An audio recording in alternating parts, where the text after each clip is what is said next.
নমস্কার 24 ঘন্টায় আপনাদের স্বাগত। আপনাদের সঙ্গে রয়েছে আমি কুনাল। এই মুহূর্তে যে খবরে চোখ রাখবো তারা স্টেট গ্যারেজে, সেখানে আগুন লেগে যাওয়ার খবর সকালে আসে এবং একটু বাসে আগুন লাগে, দাঁড়িয়ে থাকা একটি বাসে আগুন লেগে যায়।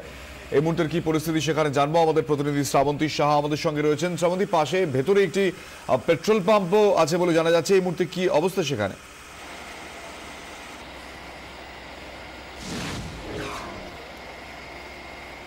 বলা যেতে পারে অনেকটা বড়সড় দুর্ঘটনা থেকে বোধহয় আজকের রক্ষা পেল এই তারাতলার এই বাস ডিপো, যেরকমটা দেখতে পাচ্ছি ঠিক আমার পিছনে।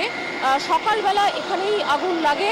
যে জায়গাটা তোমাকে দেখাচ্ছি সেখানে হচ্ছে দীর্ঘদিন ধরেই চামড়া থেকে শুরু করে আমরা দূরে দেখতে পাচ্ছি যেমনটা ড্রাম ইত্যাদি জমিয়ে রাখা হয়েছিল। বলা যেতে পারে যে যা কিছু ফেলে দেওয়ার জিনিস, বর্জ্য পদার্থ, সেইগুলো এখানে জমা হতো। স্বাভাবিকভাবেই যেটা দমকল মনে করছে যে এখানেই আগুনের একটা সোর্স, সেখানেই কোনোভাবে একটা আগুন লেগে থাকতে পারে। সকাল 6:30 নাগাদ এটা যারা আসেন বাস ঘুমটিতে তাদের চোখে পড়ে, তারা সঙ্গে সঙ্গে দমকল কর্মীদের খবর দেন। এই মুহূর্তে 3টে ইঞ্জিন দ্বারা আগুন নিয়ন্ত্রণ করে। যেটা সব থেকে সমস্যা হয়েছিল, যেটা সব থেকে বড়সড় দুর্ঘটনা ঘটতে পারে, ঠিক যেখানে আগুন লেগেছে তার পাশেই একেবারে দেখো পেট্রোল পাম্প রয়েছে।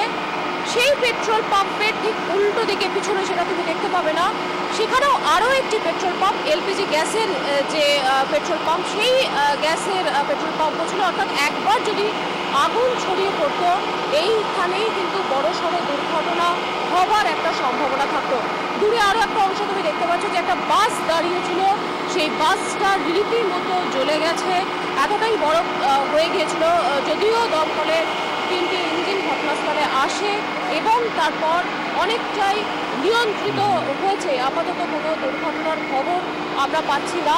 তবে যেমনটা তুমি ছবিতে দেখছো যে এখনো পর্যন্ত এখানে জল দেওয়া হচ্ছে, তার একটা অন্যতম কারণ দমকল আধিকারিকরা যেটা বলছেন যে এর মধ্যে কোনো আগুনের স্ফুলিঙ্গ থাকতে পারে, কোনো সোর্স থাকতে পারে।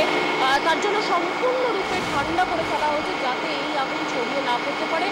আরও একটা বড় মাথা ব্যথার কারণ, ঠিক বাঁ পাশে যেখানে বলছিলাম তোমাকে, যেখানে আগুন লেগেছে তার একেবারে পাশে পেট্রোল পাম্প রয়েছে। যেহেতু প্রচুর বাস ওখানে দাঁড়িয়ে থাকে এবং একবার যদি আগুন ছড়িয়ে পড়তো তাহলে আরও বড় দুর্ঘটনা ঘটার সম্ভাবনা থাকতো। প্রচুর মানুষ সকালবেলায় জড়ো হয় বিভিন্ন জায়গায় যাওয়ার জন্য, তারা বাস ধরেন। আশঙ্কা করতে পারছে পুনর কত বড় দুর্ঘটনা। সেই ছবি আমরা দেখতে পাচ্ছি। শ্রাবন্তী সাহা আমাদের সঙ্গে এই মুহূর্তে তারাতলা ঘটনাস্থল থেকে ছিলেন।